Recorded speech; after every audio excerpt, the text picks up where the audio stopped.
अस्सलाम वालेकुम Insta family. ये देखो हम आ गए थे वेल्डिंग का काम करने के लिए।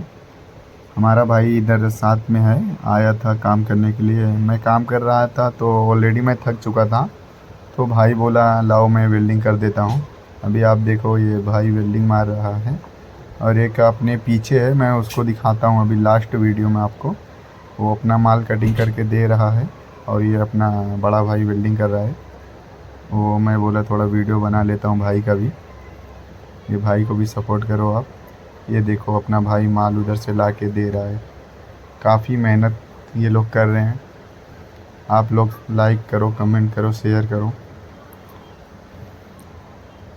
ये देखो भाई अभी वेल्डिंग मार रहा है। जितना काम था मैं करके दिया भाई को, अभी भाई भी बोला लाओ मैं कर देता हूँ, तो उसको दिया हूँ। ये अपना लोकेशन है पूना भोसरी पिंपरी चिंचौड़।